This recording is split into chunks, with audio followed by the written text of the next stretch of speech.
Hello everybody and welcome. This is the Midnight McBride show and this is show 8 and I'm joined by two champion ultra runners. We're very fortunate and this show is going to be called the first ultra running show, and the reason for that is that I intend to do quite a few of these because it's one of my passions.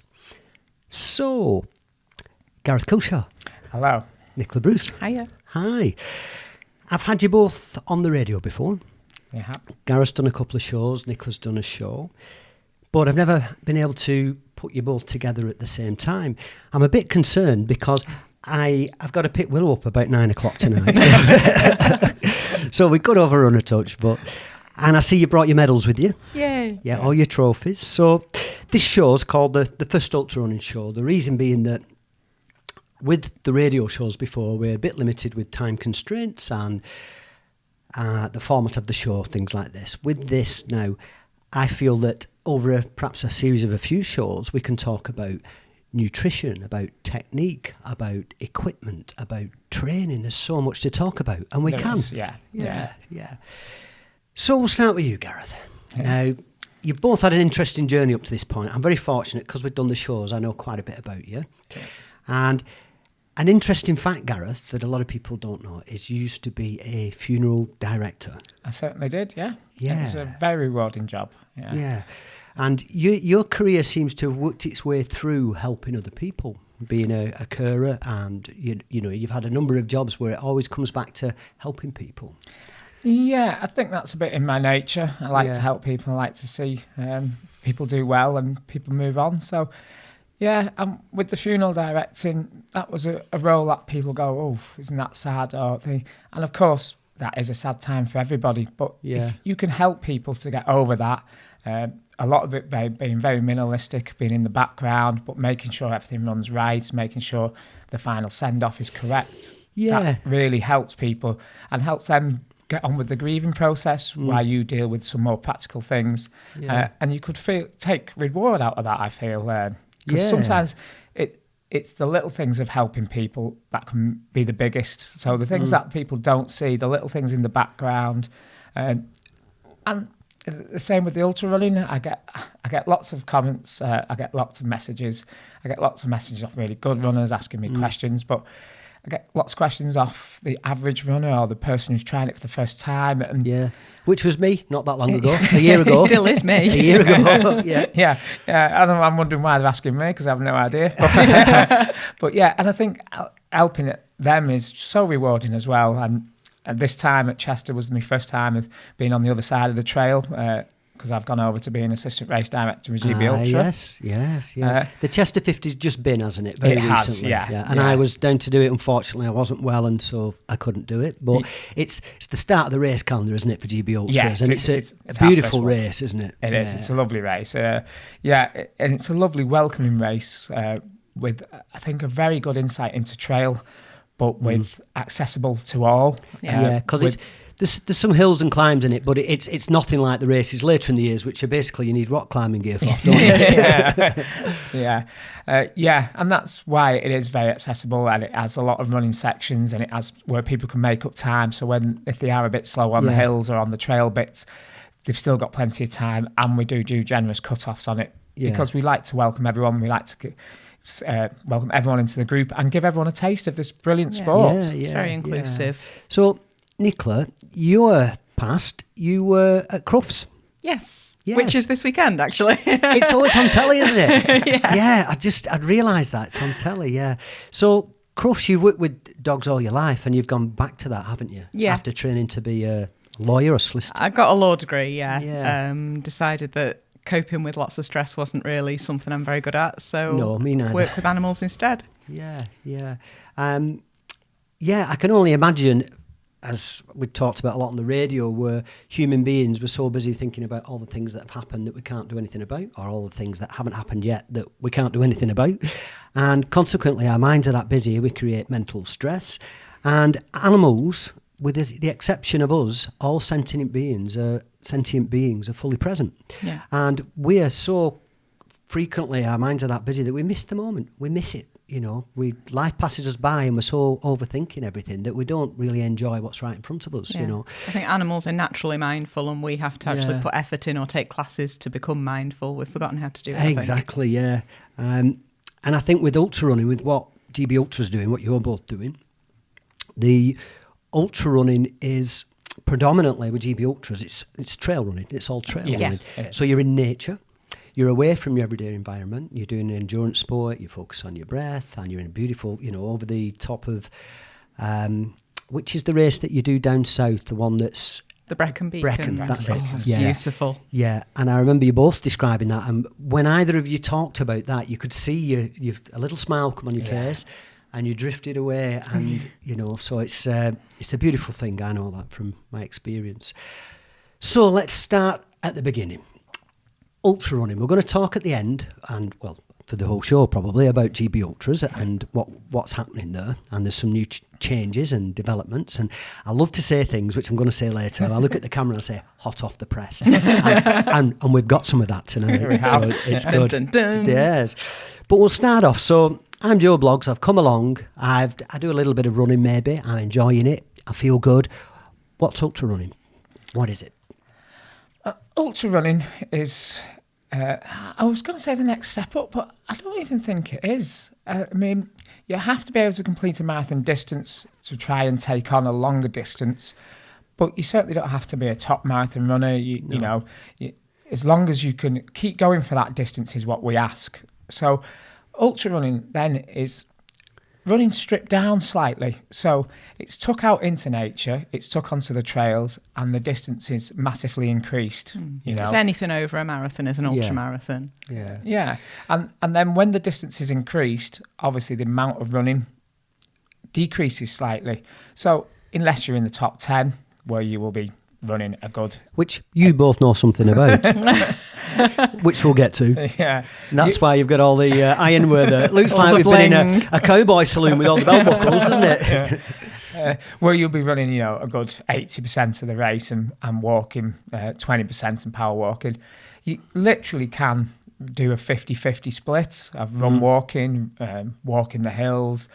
So it's about being out there and getting time on your feet, getting in touch with nature, and completing an event in a set time limit. Although you want to put yourself on the start line as fit as you can possibly be, I think with ultras you particularly tap into the mental side of things and the determination and the motivation more so than the physical. Because it's never going to be a perfect set of circumstances or preparation prior to a race. No. Because with ultrarunning... Or during.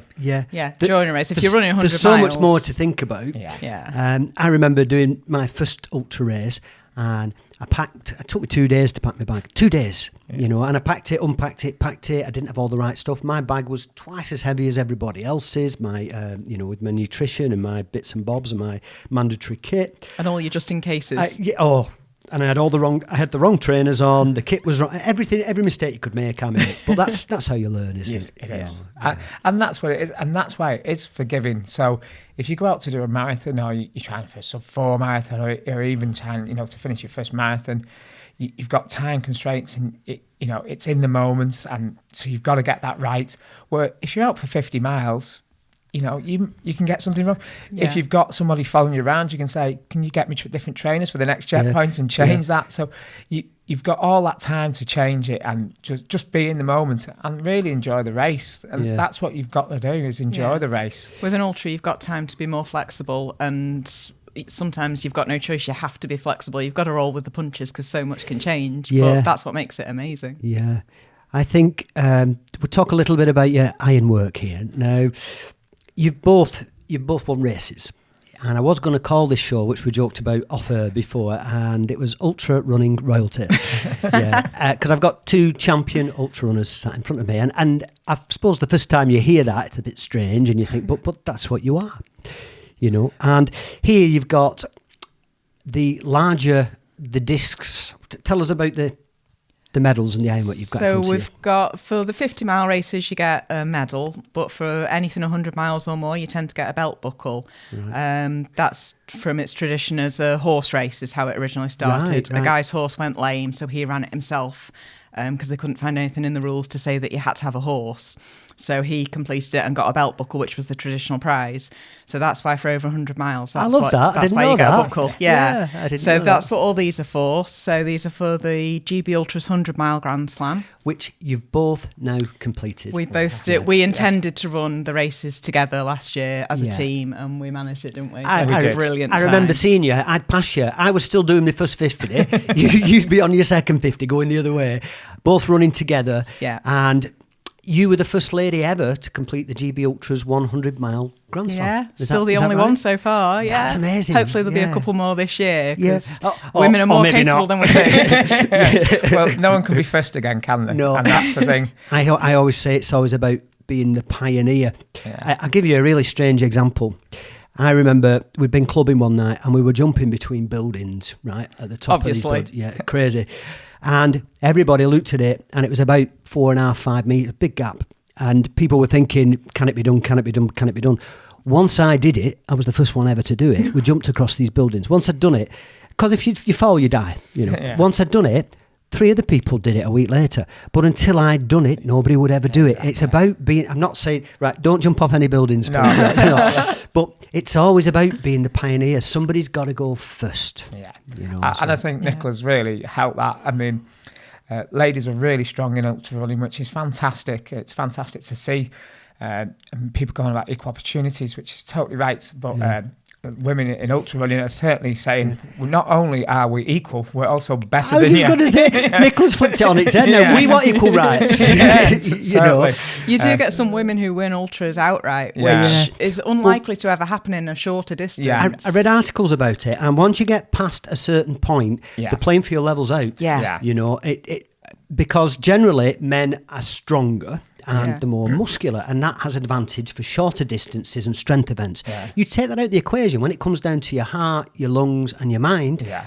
There's no reason why a woman can't beat the pants off a man. Yeah, and they have done. Yeah. And so the silver one is for second lady, which Nicola got in all 4 of the 100s. So she really didn't just complete the 100 Grand Slam, she smashed it. Yes. So she was second lady in every one. And then what they do is they add the times up of the 4 events and see who come out on top. And luckily, because we did it together, me and Nicola won that, and that's why we get the gold one. Wow. So do you just keep Nicola in your pocket to take her to races so that you can win everything? He does claim he's won 4 second lady trophies. I said, no, we're not going split skis on that. I still think I have. I'm still claiming that. That's great. So I'd like to talk about failure. Now, it might seem like a strange topic, but I think it's really important for people they'll see you now and see what you've achieved and what you're doing, and they might think, yeah, it's all right for you. And I've had somebody say that to me recently in the supermarket, it's all right for you. And my blood began to boil, and I thought, you have no idea how hard I work. It wasn't in reference to running, it was to do with other things, because I'd had a book, an audio book and radio show, doing this video podcast. But I have driven this. I have decided that this is where I want to be, and I've made it happen. It's been very hard. And so people who see you sat there might not realise that it's not been an easy ride, and that when you both first did, I think, Nicola, your first ultra, and Gareth, when you did your first attempt at the Scotland 215 mile, the Ultra Great Britain, you both didn't complete those, you failed. And you learn the most from your failures, not from your successes. Now, I'd never failed in any event ever, and I'd done a lot of triathlons, then Ironman, and then some ultra races until I got to the Pennine 100. And I ran this, and I'd just done the last ultra I'd done prior to that. I'd done some races in between, but it was the Chester 100, and I got 51 miles in, and I tore my kneecap, and I damaged my ligaments and my tendons, and I basically walked the last 49 miles. That's how I got round. I did the Pennine. I shouldn't have done the Pennine. I hadn't healed, I hadn't recovered, and consequently, after that race, I had to have 6 months out where I couldn't run at all because I was in so much pain. Now, I'd learned more from that failure in the Pennine 100 than any other race, because you've got to dust yourself off, pick yourself back up, learn from that, realise where you went wrong, which is I shouldn't have run the race, it's my own fault, and you go forward from there. So you've both experienced this, and to be the success you are today, you probably had to go through the failure as it was part of your journey.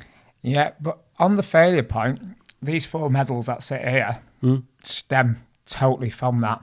Yeah. Because we started last season with the 50 Grand Slam. I'm not negative, by the way. I'm not dwelling on failure. No. I'm showing people that you've had a difficult journey to be a champion. And you've got this is really fits in with these four. We decided to do the 50 Grand Slam separately, but as you know, we're good friends, so we're saying, we're going to do the 50 Grand Slam last year. And on one of the night runs prior to the start of the season, 2 weeks before Chester, Nicola got injured.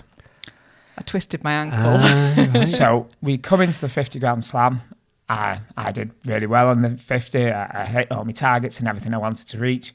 And Nicola had a shocking race. I had to walk the last 15 miles of Chester 50 last year. It was Yeah. painful. And the M12 race was so close, there was no way she was going to be fit in time. So Nicola's dream of doing the 50 Grand Slam was over. Yeah. So she rung me and we spoke about it. And she said, so I'm thinking I could start the 100 Grand Slam because the races don't start. I've got time to get fit enough to be fit for the first 100. Because that's late in the season, isn't it? Yeah. So I said, well, what's an extra couple hundred miles for a mate? Count me in. So because I got injured, we ended up doing the 100 Grand Slam instead of the 50. Right. And sat here today. But if it wasn't for that failure and that then things put in our way, we wouldn't be here today. And not only did we complete the Grand Slam, but we forged such a beautiful friendship between me and my wife and Nicola, which is Team better. Carol. Yes. Team Carol. Oh, Team Carol. Which outweighs anything else that we've done last year. Yeah. That is the most thing, it's fantastic. I think that's beautiful for a couple of reasons. One, because it wasn't just about what you learned from a failure. That failure actually was pivotal in moving you and pointing you in that direction. Yeah, absolutely. But secondly, at every juncture here, as we're talking about it, the same point keeps coming up, which I love, and it's about the journey. It's not... Yeah. I went into a sports shop recently and I was talking to somebody, I didn't know them, we had a little chat, and he said, so what position did you come, what time did you get? And I'm thinking, okay, you've not been doing this very long then, have you? No. Because usually when somebody's done a lot of ultrarunning, the first thing that, the conversation you'll have is, how was it? Where did you run? Yeah. Who were you running with? Did what you flavour enjoy cake it? did What they was have on the weather? checkpoint? Yeah, all of this. And it's about... It's for you love cake. It's about the experience as opposed to just the end result. It's the whole journey. Absolutely. Yeah. And we've made so many good memories and so many friends, and it's even never laughed so much. It's even gone on to give me a career, and it's something I love. It's just amazing, and that is all about the journey. And I'm starting on a new journey now. Yeah. So this would be a good point now to say that Gareth Kilshaw, aka Assistant Race Director, now for GB Ultras. Yeah, working alongside with Wayne Drinkwater. I am. Exciting times. Very exciting times. I've known Wayne for just over 3 years now. Get on with him really well. He's an inspiration to me. The way he runs the company, the way he goes about the race, about the detail, about how everyone's so important from the first person to the last, how everything's got to be right. Yeah. And when the opportunity come up, it's just something I couldn't miss. It's something to be involved I feel with. like Wayne must see or you maybe see it now, and you see my email address come up and they go, no. Because every race I give what it is, Wayne, you see, and I'm a special case, and I'll apply late. There can be, at every race that I did last year, there was a reason why I needed special attention, and it was come on, there's hundreds of people I'm dealing with. We need special attention, and that's why we've got Carol. Yeah. And so, Nicola, GB Ultras ambassador. Yeah. Yes, that is hot off the press. It is. We'd known for a few weeks about you being assistant race director, Gareth. Yeah. I found out about an hour ago that... So did I. yes, that you're now an ambassador. That's fantastic news. I knew if I kept turning up, they'd have to do something with me. I think it was inevitable. I think it was going to come, and that's fantastic. Yeah. It's just, I think we all want to be part of something that we believe in so much, and we've got so much out of it, and it just makes you want to put back in. So if I'm not running a race, I'll be volunteering at a race. Well, like at the Chester 50, you were both at that race, but you weren't competing in the race. I think, like Gareth, you'll run and put markers out before the race and things like this. And I know you were sweeping at the back on this one. No, I wasn't in the end. So I remarked some of the course in the morning that some people sort of unpick the markings that we put up. So I did some of that in the morning. Yeah. And then I was on a checkpoint, which got known as the windy checkpoint. For what reason? It was towards the end of the race, but it was nothing to do with nutrition. Yeah, avoid Nicola's checkpoint. Stop at the next one. We're just trying to get the runners on the run quick. That's all. Yeah. But so yeah, ambassador, that's fantastic news. Yeah. In the same vein as where you're helping people, and I know, Nicola, we talked about it on the show where you'd suffered from depression, had mental health issues, and a suicide attempt as well at one point. And I talk openly about the fact that I've had lots of problems, and I still have problems. You know, I'm a much better condition, and I have a set of tools now to put myself back together far more quickly, and I see the signs more. But still, I'm vulnerable. I think once you've had an experience like I had my first breakdown, after that, you have to be a bit more careful because you're very susceptible, you know, and you have to manage your environment, who you associate with, what you do in your spare time, and look after yourself. Yeah, really. I don't think it ever goes away. It is how you learn to cope with it. And Gareth, you've raised money for Mind as well, haven't you? Yes, and again, this year we're all going to do it, all of Team Carol. So there's me. 5 of us now. We're adopting people. Yeah, so that's me, Nicola, Siobhan, Ian, and Carol. We're all going to take on the May challenge, where you donate through Run, and you donate and you do a virtual race, really. So through the month you decide what kind of mileage you want to do, and you stack that up. Then you stack that up, you send it in, and then they give you a medal. But the main thing is, can you have a medal for 10 mile? I think it's 25 over a month, so 25 over the anyone month. can join in. Any dog walkers, get on it. Yeah, you can it's walk, all for run Miles it, for Mind. But it also gets it out there. You put the hashtag on things. And last year, the company I worked for was quite an old-fashioned company, as in the set of people. You know, it was an old BICC company that had changed, and it was a very male-dominated place, and not a thing where people would talk about it. But with me doing that month, it actually brought people out, and people spoke to me and said, "Oh, you're doing that?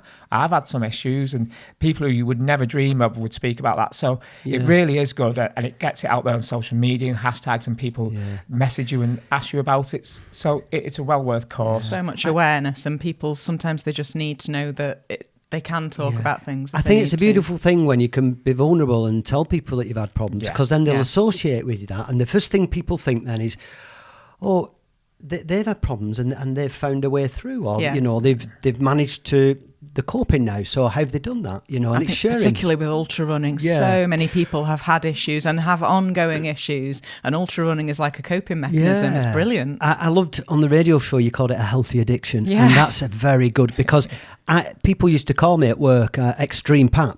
Right, because I can't do anything halfway. Is that like Postman Pat's evil twin? But if I'm running, if I'm weightlifting, if I'm fighting, if I'm writing, if I'm doing whatever I'm doing, I get into something and then I get passionate about it and I stream all my energy into it. So I'm extreme. Or nothing. Yeah. So a healthy addiction is a really good way, perhaps. And I read an article that said 75 to 80%, that was the figure in the article, of ultra runners have all had either mental health issues or an addiction problem. And I think that's it. First, when you hear that figure at first, it sounds very high, but then what the real crux of this is that most people have a mental health problem at some time and they don't admit it. And I think when you're ultra running, you get to a point in your life where you start to appreciate the things that really matter. You start to open up a little bit. And I know from my experience with, I ran with a guy called Darren Senior at the Chester 100, and we went dark and deep, you know, because at the back end of that, I was under pressure and I couldn't run because I damaged my knee. And Darren, you go to places and you share things that maybe you wouldn't normally share with people, but you have to really, really dig deep, don't you? So, ultra running definitely strips you back. You see the real person. You can't pretend to be someone you're not. You can give it all this down the pub and so everything else, honest. but when you're on an ultra run, you're like, okay, this is it. And that's why I think we have such good friendships, because it is honest, and such a deep friendship because you've got to see the real person. Yeah, definitely. I definitely think that comes out and it shows. You know, and that's why the online community at the GB Ultra, you see how honest and open and how friendly people are, because they all know, people understand, they've all either been through mental health issues themselves or they've dealt with it, but they also know that to do an ultra, you do have to dig deep, you do have to go through certain mind and you have to have cracked some of those things, haven't you? Definitely. To complete an ultra, you have to have had your mind saying one thing and you've had to learn to manage it. Yeah. So you've been through that journey. If you've had a mental health problem, it's a bonus when you're ultra running. I sometimes wonder that. I think it might be. Yeah. You've definitely had to talk to yourself, haven't you? Well, when your running buddy refuses to talk to you, quite often. Now I'd like to talk about GB Ultras, and we've a lot to talk about with GB Ultras, but we'll start off with the community online, because this is how I first became involved with GB Ultras, Yeah. And it's a big group, isn't it? Yeah, it's getting up to 8,000 now, so and growing daily. It's just brilliant because it's a way that people can ask questions, join in, and then they meet people on the race and I met you. Recognise your name on Facebook. Yeah. So and that's sort of how our Facebook stalked both of you and then met you on the race. And we do monitor it to make sure that it's a friendly group. But I can tell you, we never really have to get intervened, never have to say anything, never really have to pull anyone's adverts or anything. It's really good. For me, the biggest part, the thing initially was I had a lot of questions. I mean, questions, because I didn't notice. It was all brand new, and that platform was fantastic, because you've got this wealth of knowledge that you can tap into, and you don't have to feel stupid. You can start, what trainers do I wear? If it's muddy, what about this? What about my nutrition and stuff? So that helped me a lot. There's so many people who are willing to give their opinions or their advice or their experience as well, that you can pick and choose. The one thing about ultra runners is they do like to talk about ultras. Yeah. If you're doing ultra running, by definition, you've got to basically dedicate most of your free time to it. Yeah. Which is trying to do a balancing act with a lot of the things I do. If all I did was ultra running, I'd have a lot more time to do it, and then through the community, what you do is then you organise the recce's for the races prior. Yes. Now, this takes us back to helping people, which you've both done. And like maybe working as a carer or at the funeral home, or Nicola, from your experiences, what you've learned from your own personal experiences and sharing that, these recce's, they're a very social affair. Yeah. The pace slows down, you learn the route, but you get to meet the people, you get comfortable with them, so you've got friends before you get there on race day. Yes. And I've only done a couple of them, and I did the night recce for the back 50 at Chester, and that was great for me because it built my confidence up, because I thought, I am going to get lost. I'm going to run in at dark. I'll end up on my own. Where am I? What's going on? And we did the route. And although I didn't remember every single twist and turn, I had definitely a good idea of what we were doing. So it gives you a bit of comfort during the race, doesn't it? Yeah. That bit looks familiar. This is why I always did the back 50 of any race I did. I did the back 50 first the week before, because whatever I'm going to be running at night, I want to have just a bit of a recce of that first, Yeah. And if we do ever put on the night recce's, we're very busy, so it's hard to get us. We've got to do the recce's of the race first and foremost, and then if we can fit anything in, or we can do some social runs, we'd fit them in.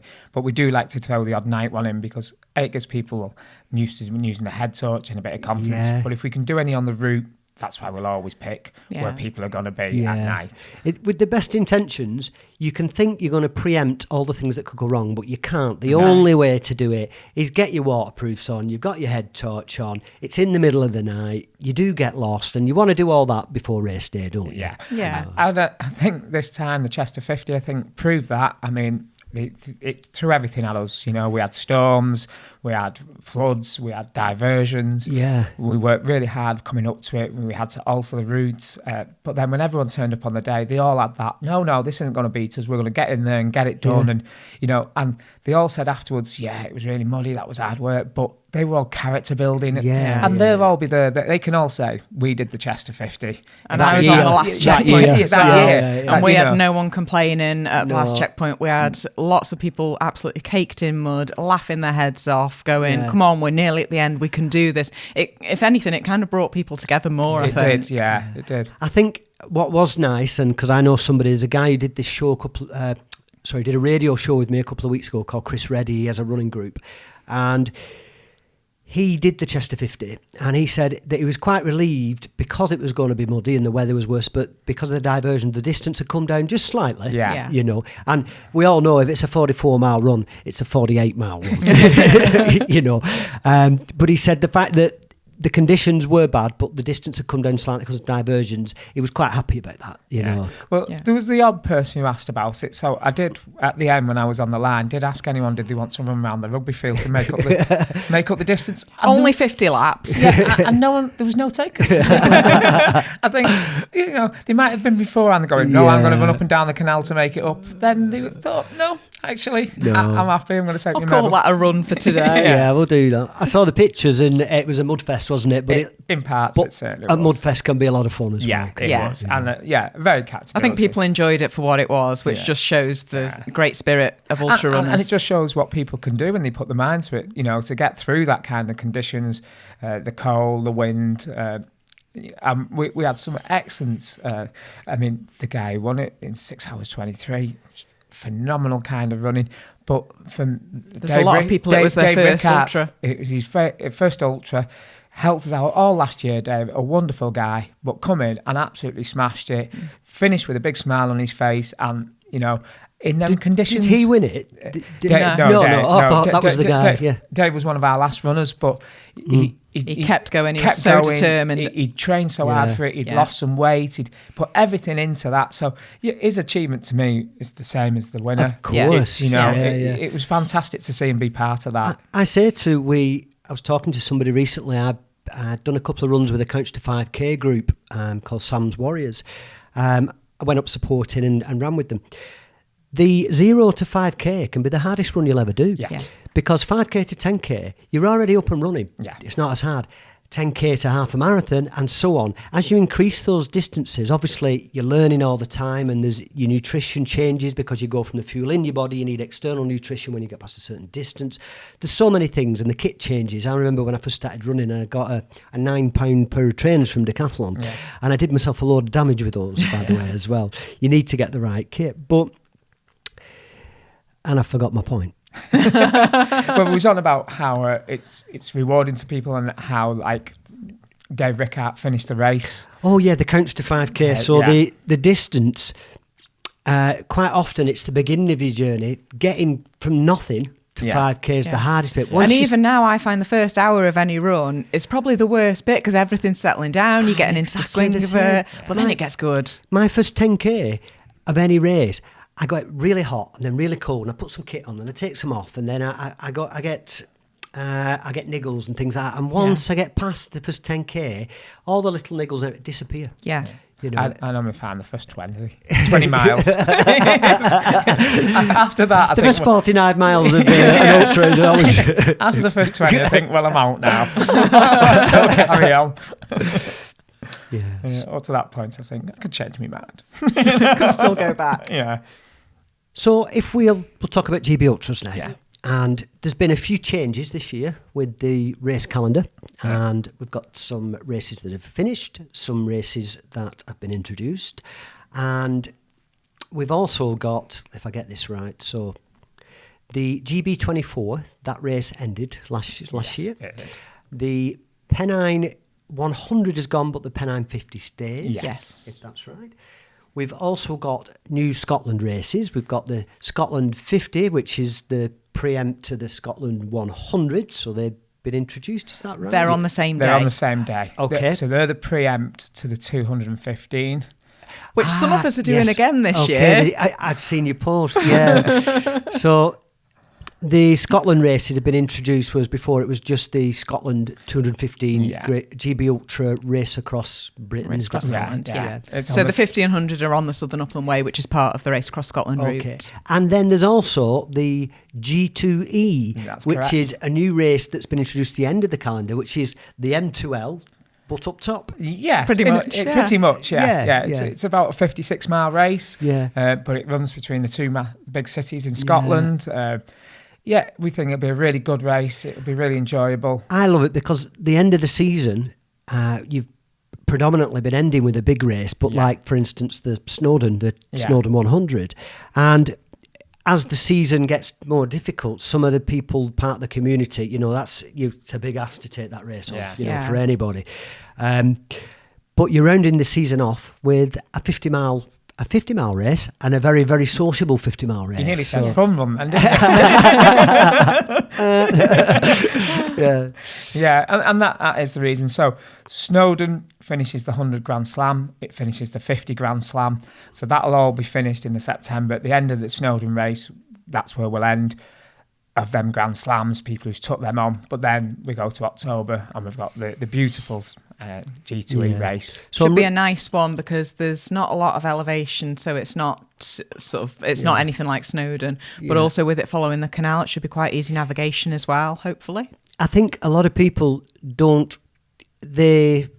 if they haven't run an ultra, they've run a marathon and they just think of that number and double it or triple it and think it's relevant to an ultra. And it is in no way relevant to an ultra race because to run for longer periods, generally your pace has to come down a bit, but also you throw in some hills and mountains in some cases, like in the Pennines or with Snowdon, and it's a totally different experience. Yeah. And I think anybody that takes on the GB Ultras 100 Grand Slam is a serious... I'll swear, I don't swear very often, motherfucker. Honestly, it's some ass that because the Chester 100, relatively flat, but still a bit of climb in it. And then you're moving on. You've got the Scotland 100 now, which we didn't have. But the Pennine and the Snowdon races, you're climbing up and down mountains. It's a serious business, isn't it? Snowdon was unlike anything I've ever done before. It is for me, it seemed like a lot of climbing, not a whole lot of running. That was definitely the mental test for me because I'm scared of heights as well. It just threw everything at us. But we managed it. We did manage it. Some to go in that. So we've got the luxury, we can talk a little bit about training, about kit, about technique, about things on race day. I find that on race day I get nervous before a race, and maybe the day before or the day before that I start thinking about packing my kit, and it has got a bit easier because I've done a few now, but certainly initially it was terrible. I'd pack and then think you forget something, it's at the bottom of your bag, everything's out again and it's just in and out, and you think, should I go with the powder? What's the powder called? You put tailwind. Tailwind. Or should I go with nuts and try and stay natural? Or should I go with sugar? Should I go with my gels? And I find I have to do a combination of those. On my first ultra, I tried to just do it on gels. And I was about 30 gels in, and I was vomiting everywhere. These are the lessons you need to learn, aren't they? Tailwind's brilliant, but I can't run exclusively on tailwind. Tailwind. Sorry, it's not enough for me. But it's a great to do that in combination, which I learned from you, Gareth. Because I asked you about it. Yeah, definitely. It's like a bonus to me. You're getting your fluid in and you're getting some extra. Topping the energy up constantly and stuff. I also learned that when I was running, the second you start running, 30 minutes in, I've got to be putting nutrition in straight away. Definitely. Initially, when I started doing it, I'd wait to two and a half hours in. I think, right, I need to eat now. It's too late. You're going to have trouble. You're never going to catch up with yourself then, are you? No. And I think the whole thing of ultra running is trial and error because we've got exactly the same results last year. We finished every race together, but our training is different, our kit is different, our nutrition is different, but we've got the same results. And mine's better. A massive thing for me was finding the right footwear.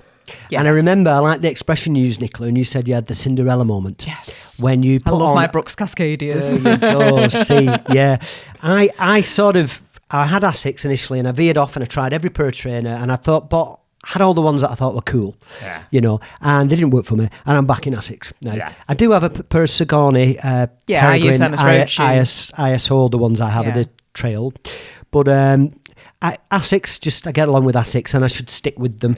But I went and I tried. I had 2 or 3 pair of Hocker and things like this, and I couldn't quite get on with them. You know. And people say that to me because I do like Solomon, and they're like, "Do you?" Occasionally, you sleep in them. Carol says you sleep in them, Gareth. I don't sleep now. I work for Wayne. It's not allowed. Sleeps for Wayne. But I've got a pair on. I love them. Why would I change? Yeah. I've nowhere to go from them. There's probably others that might suit me, but these do suit me. So they're so expensive trainers. If you spend another £140 on a pair of trainers and you don't like them, you only find that out after you've dirtied them. It's an expensive hobby. I tried. I think I went through 6 or 7 different makes in different sizes, in different models. Yeah. If you're with me. Yeah. So you're looking at 3 or 4 pair of trainers in each make. Yeah. Is it an 8.5? Is it a 9? Yeah. Because every make of trainer, the sizes are slightly different as well. And I ended up back at Asics. So I think it's a very good logic. If something works, it's fine. Stick with I ended up with terrible problems with blisters and rubbing and things like this. And as soon as I went back to Asics, they all disappeared again. Yeah. You know, so a big learning curve. It is a lot of money to invest, and sometimes trainers might seem okay for 10k. That's not going to get you through an ultra necessarily. This is the thing as well. I had all my kit, and then I got past marathon distance, needed different kit. Complete new set of kit, because none of the stuff that would serve me up to, I don't know, say 15 to 25 miles is relevant when you get to 50 plus. It's a whole different set of kit. Just carrying your kit, I think, is a big difference, because I would wear maybe a running belt or something for a marathon and carry a flask, and that'd be it. Yeah. Or have a drink and hold it the whole time and get hypothermia, Nicola. If you that has happened once. Yeah, we're back to DNF territory again. Yeah. But I never did it again, so at least I learned. No. Well, that tells you a really important lesson. How much your mind can be distracted that you don't even notice. Like when I did the Chester 100, the back of my feet had just gone completely. There was holes in the back of my feet, and I didn't want to take my trainers off because I knew something wasn't quite right. But to think that I'd done possibly 50 miles, the back 50 miles with my feet in that condition. But when your mind, if you can, this is about, like learning the lessons of having issues with mental health and getting through that. If you come to ultra running, clearly you're able to do things with your mind. You've learnt some skills with your mind. And to not notice you're holding a freezing bottle for an entire race seems incredible. But your mind can be that distracted that you don't. And it's a lot of it is, and it sounds a bit sadistic, but overcoming, your body's telling you to stop. It's saying, stop what you're doing. And you're saying, no, I'm not. And your mind's overriding that. And it's having the ability to do that. And if you can do that and take those skills and apply it in the rest of your life, you can do anything. Definitely. Well, an ultra is going to damage your body. So naturally, your instinct is going to be to stop. But if you've prepared for it properly and you know your recovery routine, then it can only be a good thing, because it'll give you so much mental strength, and it's just the satisfaction and what race is next then. It just gives you some excitement in life. I mean, that's what's given me the ability to take this job with Wayne, because I did a job that was quite comfortable, I was good at, I understood it. There was chances that I could have stayed there till I retired, but after saying, well, shall I go out my comfort zone? Shall I take a challenge on? Shall I step into the unknown? Obviously, I've got brilliant support in my wife, who was just totally behind me, saying, you've got to do that. This is what, it's for you. But I would have never dreamt of doing that if I hadn't done the ultras and known that you can get amazing results by stepping out your comfort zone and taking the challenge. I think also you'd never live with yourself if you didn't take that opportunity, because you'd always be wondering what if. So full of regret. And I think although you might have doubts, I don't have any doubts. Nicholas probably got no doubts that this is definitely, you're on the right path. I do feel that now. The first one under our belts, Chester, I'm really starting to get into the role and starting to love it. You were already sort of an assistant race director before you got the title, weren't you? Wayne had been training up. Gareth just didn't know about it. I didn't know I was on the training He didn't realise he'd signed up to the apprenticeship. No. And am I correct in saying that you cut a bit of a deal with your wife for a cruise? Is that how it works? I did, but it looks like I was right, wasn't I? Because no one's going on a cruise now with of course. Carol's actually crewing me for Race Across Scotland this year, so Gareth can't do it because he'll be working, obviously. Of course, So instead of the cruise, Carol is now supporting me instead. She's an absolute angel. She loves it. Again, fate possibly as well. She's just amazing. Tell me how this works then, because, for example, this year, if you wanted to do the GB Ultra 100 Grand Slam or the 50 Grand Slam, you're now heavily involved in GB Ultras and working with GB Ultras. So can you still do those? Are you doing them this year? No. I have to be at the races as a race director. Right. So I have to plan the races beforehand and, be on hand to help run and organise the race, be there to do GoProing, be there in case anything goes wrong. I have to step back from the racing this time. Yeah. So you still get lots of, obviously because you'll be marking courses and things, there's lots and of the recce's as well. So the next 3 weeks we're down to the Brecon Beacons, 2 weeks on the run. So we'll do 100 miles there in the Brecon Beacons, covering the course from start to finish. Then we're up to Scotland doing another 50 miles. So there's 150 miles off the back of running and recce running at a gentle pace. But I've got a couple of races coming up. I want to do a couple of hundreds. 100 really is my distance that I really like to run. I feel comfortable in it. I like going through the night. I like pushing that envelope. I like taking myself to that edge. You're inspiring me right now. I didn't do the Chester 15, and as I'm talking to you now, I want to put my trainers on. Yeah, honestly, and that's it. So I've got 100. I've got 100 race already booked. I'm looking at some others. Looking at perhaps do a couple with Nicky at the end of the season. So we're going to get Nicky into a bit of winter ultraing. Because when our season finishes in October, you do that in a helicopter, don't you? Winter ultraing, heli running. So when our season finishes in October, I'll be able to do some things then, and we've got a few new routes lined up that we need to get out and look at. So I've got a lot going on in that side. There's a lot behind the scenes as well. I didn't realise that at first, and then last year I became very aware of how much work goes into it. You know, but so that really means that you're free for the Everest 135, doesn't it, Gareth? Charlie Sharp, our sponsored athlete's taking that on this year. So was he doing it? He's doing it, yeah. So I don't want to take any limelight off him. No. I didn't know he was doing that. That's Charlie's fantastic. Doing it this year, so he's in full training. It's really nice to have somebody doing it, and that is.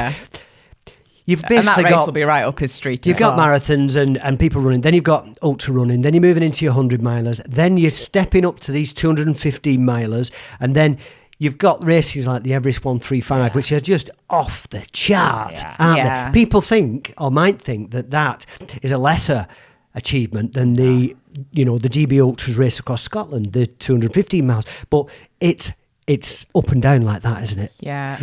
And you've got the altitude and the cold and there's so many other elements. It's a completely different challenge. I saw a picture of the guy who ran it last year. He looked like he'd died. At the end, he was all mangled, his face, and you could see he'd been through it, hadn't he? Yeah. Whoa. And kept going. And that's the thing, you can never judge an ultra by its distance, so it's what's in it. So it's all about the climb, isn't it? Yeah, last year I took on a race called the Goat, and it was 55 miles, and it gave you a 24-hour cut-off. I'm thinking, 24 hours? Well, anyway, 17 hours later when I finished the race, I was like, I'm glad that I had a 24-hour cut-off. Because of the train, so you never know. So this year's Chester 50 wasn't like last year's Chester 50 because of the train. Yeah. So every race has its own element, every race has its own toughness and little special bits about it, and that's what makes it so special. And one day he's going to step up to 215 miles. Yeah. Do you use that often? Oh, yeah. Hourly. It'd be rude not to. So, depending on the weather, and the massive thing is elevation. Yeah. I've been doing some runs about 3 or 4 weeks ago. I've got a route I like to do now, and it's not a massive route. It's about, I think it's about 12 miles, something like that. But the first part of the run is just straight up. It's up. It's just straight up. You're going up, I can't remember, 1,500 feet, something like that, straight up. And I love it. I get to the top and I feel like I've already finished the run then because it's down, obviously, after that. It's literally up and down. There's no up and down in it. It's just straight up, straight down. But the elevation of a run is what now, as an ultra runner, you look at these things, don't you? You think, hang on, 50 miles, what we're talking about here. You know? That's definitely it. That's the elevation, and that's where we love. We've got on to that. I think me and Nicola love the runs. We like a bit of a hill, yeah. It's good. You feel good at the end of it. And if a lot of people will enter a race and not really know what they're letting themselves in for, but all of our races have the route, the elevation profile, so you can see exactly what you're getting into. The GPX file you can download as well. So all the information's there for you. I like it. If you go onto a particular race and you look at it, you can actually see, it tells you everything about that race. A detailed description of the route, elevation, distance, everything's there, isn't it? And then if you do the recce's as well, you know what it's like underfoot, or you've got an idea of how it might be in different weathers. A good point, actually, I didn't mention, is the recce's are free. Yes, aren't they? totally. Yeah, they're all free. And that's one thing we're working more on, is giving more information. So I don't know if you've seen the kit video I did. So no, I haven't seen it. Yeah, so I did a kit video showing people just how to pack the bag, or how I pack the bag. So the soft stuff at the front and working out to see map at the back, and then it has the mandatory kit list there. So we're just working on trying to build some more bits of that in, or maybe some videos of the overall route, and just giving as much information as you can. And we're just trying to build and be as big and as successful, but still keeping that core community and the importance of the individual taking on the race. And that's what we're all about at GB Ultra, is helping you, complete and fulfill your dreams and take part in some stunning races in some stunning parts. Yeah. I just wanted to touch on something, and that is when we talk about ultra running, a lot of people focus on the running technique and everything else. But like you were just saying, Gareth, a big part of it is, it's like with triathlon, when I used to do triathlon, is learning the transitions, and with ultra running, it's packing your kit. Because there's two things that can go seriously wrong when you're running. You can be super, super fit. You've done all your training. Everything's ready. You're on the day. If you've not got the right kit with you, not only, if the weather turns or something, you might struggle, or you've possibly not got the mandatory kit with you and you're disqualified at your first checkpoint. But that aside, the other thing is your nutrition. And if you get your nutrition wrong on the day, your race is over. Yeah, definitely. Because you can't, even with a marathon, you can actually have no nutrition and get round, because, you can do that. Yeah. And with ultra running, if you're 2 or 3 hours in and you've not got the right sustenance with you, the right food with you, because of a lot of events, if they're under a certain time, you just use the fuel in your body. That's soon spent with ultra running, and I estimate I burn between 700 and 800 calories an hour when I'm running. That's something like that. So you can imagine, if I go running for 2.5, 3 hours, I've burnt off a couple of thousand calories, which is all the calories that I would normally have available or consumed. And if you don't start putting the nutrition in very early on, your race is over. So maybe tell us a bit about your nutrition on the day, because I know you all do it slightly different, don't you? Yeah. So my nutrition is I use bars, and so Trek bars or Glory bars or any ones that I've tested, that I've tried on my long runs, that I know I can get down. But I find they're really good to be the start point, so I can just break a little piece off of them and just keep nibbling. And I can keep going back to them whenever. So I keep them, I keep, if Carol's crewing us, so I know she's going to be at the next checkpoint, so I roughly keep 3 or 4 of them on. And, each one's about 200 calories, so I know that's plenty. And I believe that's the figure to aim for per hour. You want to be putting 200 calories an hour in your body. You do, definitely. Yeah. You want to be trying to get that back in. But so they're my go-to, they're my staple that I have there. And then I have nuts, seeds. I have cheese sandwiches. I really like cheese. Vegan cheese, by the way. Yeah. So vegan cheese and vegan mayonnaise. A vegan athlete now, yes, aren't you? Yeah. So but I find that baked beans I find at checkpoints, like Carol will bring me baked beans on toast. I find that's really good. I do take marzipan because someone got me into that. Food of the gods for an ultra. I have Tailwind. I also have Active Fruit in my bottles, so I'm getting some off that. And then some Halibos, just a little bit of that. I think it's great to... For me, I learned that it's not the same for everybody. That when you're taking your nutrition, I need a variety of things. There is no one food source for me. No. Especially if I go with the gels, I'll throw up. So I still use the gels, but I have a mixture of stuff. Yeah. And what you'll also find, it is trial and error, isn't it? You've got to try them. Well, mine's completely different. Like Gareth has Tailwind and Active Root. Well, I find it easier to keep my nutrition and hydration separate. Right. So... Because if it's a hot day, I drink loads. If I'm drinking loads of Active Root or something, I'm going to have too many carbs in my stomach and I can't digest them, and then I have gut problems and it ends up a nightmare. So I just have water and electrolytes in my bottles and then have solid food. Electrolytes are very important, as I've discovered. If you don't put the salt back in, your body can't regulate the absorption of water, and so much can you're go going wrong. to have cramp. Full stop. Yeah. Full stop. And that's pretty much across the board for everybody. Yeah. But what I find as well is that my nutrition I try and keep steady, but the consumption of fluid through the race, the first hour and a half, I don't drink as much fluid. Once I'm getting an hour and a half, 2 hours in, then I sort of settle into my, my rhythm, if you will. And I find with the 100s that settles down overnight as well, because it's quite cold as well. So we'll maybe have, because we're fortunate enough to have Carol with us, she'll try and get us hot drinks when she can through the night. But other than that, I don't drink a lot of water through the night. Is Carol available for rent? that has been asked. No one could afford her, honestly.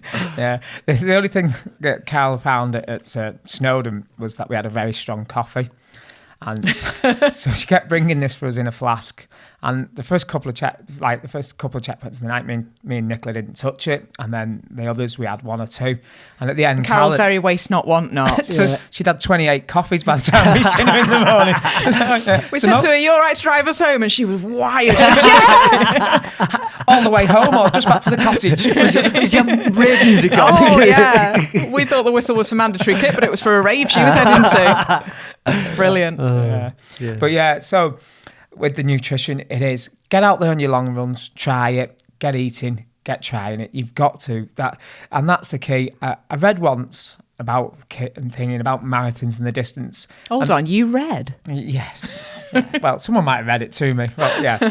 And it said about having a stone in your sock. And it said if you're on a 10K, you're on time, you'll just move that stone around and you'll shove it out the way. And it'll annoy you slightly, but it's going to be over in 40 minutes or so, isn't it? So that's it. If that's in an ultra, you stop straight away, take that sock off and take that stone out, because that's going to could ruin your day. Yeah. So deal with everything here and now. And that's the same with the nutrition. Start straight off, keep on top of it, keep managing it, because there will go periods in the night or stuff like that where you'll lax on it. But if you've kept on it from the beginning, you might be able to get away with the odd hour here and there. Yeah. You need to come back to it and keep on. With your mind being distracted, you have to be a little bit regimented with your nutrition, because it's very easy. If your mind gets distracted and you're thinking about something, which you do at an ultra, your mind goes all over the place. And an hour passing, hour and a half passing, that can easily happen. So I have to sort of, every 30 minutes thinking, I've got to be putting a bit of something in every 30 minutes, regular. And I think that's where, if you haven't got a crew particularly, the checkpoints can be absolute lifesavers. Because certainly if I'm on a checkpoint and I see people struggling, it's right, sit down, get yourself sorted. You're not leaving until you've eaten something. And same at the checkpoint on Snowdon. I was close to hypothermia. I just got in the car, Carol and someone, Julie, on the checkpoint. They just stripped me off, got me dressed in Julie's clothes. I didn't even have spare kit because I'd used it all already through the race. And that's what got me to finish the race. Those checkpoints, as you run towards them, I have sort of heavenly angelic visions. I see wings coming up, and then I see a pile of sweets and a coffee and maybe a little sandwich or a bit of pizza or whatever, and I'm thinking, oh yeah, baby. Oh yeah. Life's just the got coffee good. has never tasted so good. No. Oh, cheap Coke. Anything goes. Yeah. It's got to be cheap Coke and full of sugar.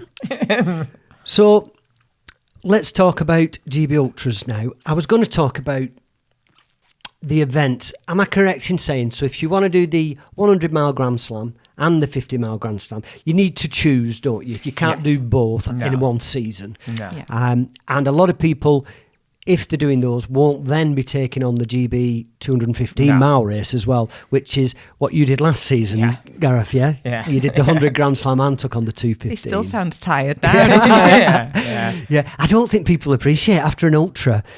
It takes me a few days to recover, because and the rest. Your body, oof. And you think after a day, you think, no, I'm okay. And then you notice simple things in your nutrition, your sleep pattern, your energy levels, that you realise it's probably takes me a week to put myself back together again after an ultra. Those energy levels. But so the 100 mile Grand Slam and the 50 mile Grand Slam, if you choose to do one of those in any one season, it's one or the other at the minute, isn't it? Yeah. And that's because, for example, with the Scotland, you've got the 50 and the 100 on the same day. And Snowdon. So they're the two that links. So you can do, like I tried to do last year, is complete every race that's available to run. And races in between. So once I started doing that, I thought, well, I might as well do 12 in the month, 12 in the year. Yeah. So that was my aim. And unfortunately, because of the Scotland race, and I didn't finish that, I had to come out injured at 118 miles. I then had to look for another one. Yeah, for most people, that's not a bad day at the office. Can we just clarify? No, I don't even know if that's classed as a failure, is it? That's classed as a bloody good day. I didn't complete what I set out to do. No, so in that sense, but I learned so much for it. It's the furthest you've ever run, though, it's isn't it? So it's still a massive achievement.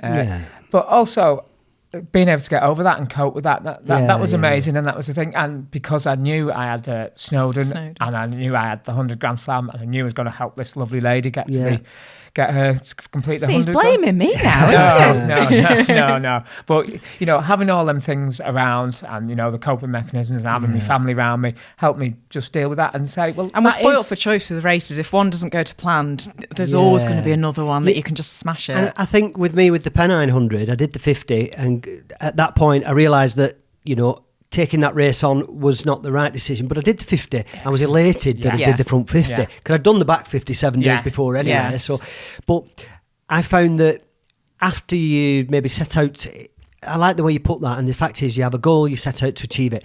Even though you may have achieved something amazing, it might not be what you'd set out to do. Yeah.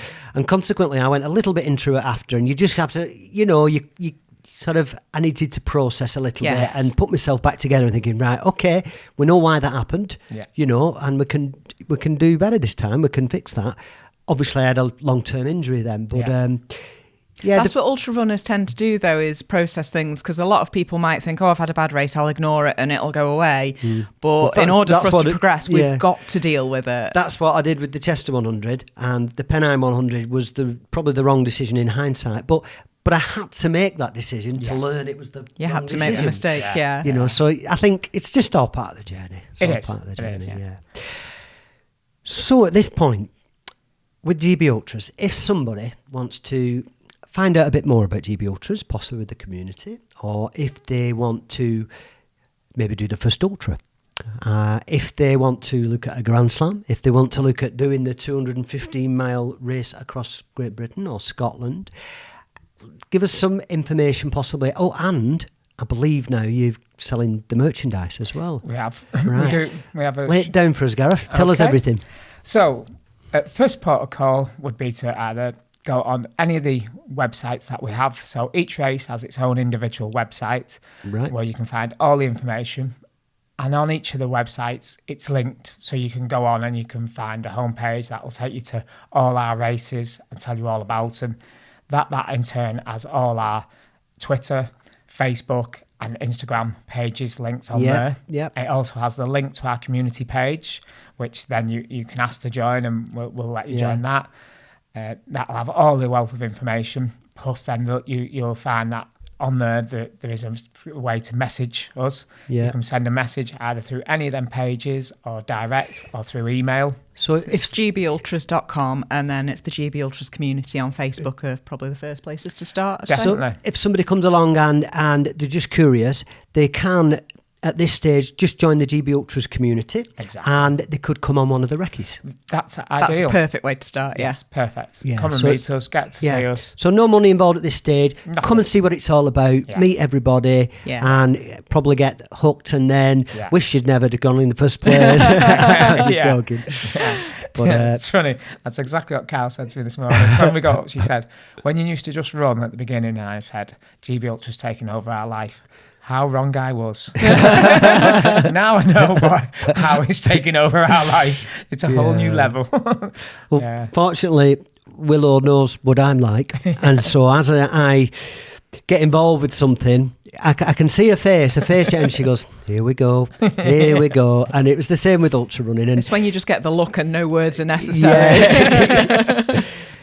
I found running, which is for a lot of people think it's just about the physicality and you're getting fitter and you're getting, you're running further and everything. It's, for me, it's helped me. It's part of my recovery. It's been invaluable for me mentally because I spend time on my own. I do a lot of processing and thinking, and I become fully present. A lot of my problems disappear when I'm running as well. And so running, it's therapy for me. Yeah. I think you can use it to either switch off or you can really, really focus as well. Yeah. And it's relaxing. It tires you out if you're stressed or anxious, but it can give you energy if you need that bit of a boost and a bit of inspiration from being in nature. It can give you whatever you need. And it gives you both of them things. It gives you community. It gives you people that you can speak to, but it also can give you time on your own. So it is just a brilliant sport. From park run all the way up to ultras. Yeah. I would recommend anyone to get out there, give running a go, try it. It's well worth it. It will help you in everyday life. A lot of people that I've spoke to say, I'd love to, but I can't because of my knees and stuff like that. And okay, there are exceptions, but for me, I had problems with my knees before I started running. I did. My knees are now far, far better. Yeah. They're not perfect, but I can run ultras. My knees have improved drastically since I started running. I had problems with my joints, but because of the running, and especially because we're going up and down hills on the trails, the muscles that I've developed helped to support the joints. Yeah, so it's a lot better. But the other bits that go with that you won't even notice, so your diet will improve. We all do our strength training, our yoga, meditation for the mental focus. Just little things will creep in. They will do. They might start going to the gym a little bit, or they'll look at what they're eating, or they'll add some vitamins, or So they'll go, oh well, I might eat some fish. Every little bit, and it'll just creep in without even knowing. But the real nucleus of that is the running will help bring that in. I think in order to do ultras, you've got to have a very holistic approach to it. If one thing's out of balance, the whole thing is. You start making. If you the whole picture. decide you're going to start running, you generally then you've made a good decision, and they compound each other. When you start making good decisions, you start to feel better, and then your mind's clearer, and you make better good decisions, and then you want to put the right fuel in because your running improves, and it all snowballs, and you become this. You have a better outlook on life. You're a healthier, happier human being when you're running. Yeah, definitely. More productive, you can give more. Yeah. So we'll come to the end of the show. It's been absolutely bloody brilliant having you both on the show. And It's been fab being here. Yeah, it's really enjoyable. It's been great. Very easy to do. There's certain elements of this show that I'd love to go into further about nutrition and kit and things like this that we could talk about. So I'd really, really like to do it again. Yeah. Yay! Yeah. We'd love to come, wouldn't we? Yeah. Oh, it's not very often we get invited back to places. But yeah, it's been an absolute pleasure. So thank you very much, Gareth, for coming on, and Nicola, the assistant race director and new ambassador for GB Ultras. Thank you. Thank you very Thank much. you. I'd just like to finish each week, as usual, ladies and gentlemen, with telling you that you can get my book From Pills to Peace, which is out on Amazon and about 12 other places. You can also get the audio book now, which is out on audible.com, ACX, iTunes and various other places. Book 2, Moving Forward, Learning How to Glide, Elevating Yourself and Propelling Yourself Forward, Using Surrounding Energies with Zero Resistance, with Zero Effort, in Harmony with Natural Law, is out in just a few weeks' time. I've also got Facebook, Instagram, Twitter, LinkedIn, a website, and I've recently now started teaching meditation again, so keep your eyes open for that. Please subscribe to this channel if you want to watch more of these, at least one episode every week. And if you go into the text below for this particular episode, if you look, there'll be some links for GB Ultras that you can click on, and away we go. I hope you've enjoyed the show. Thank you.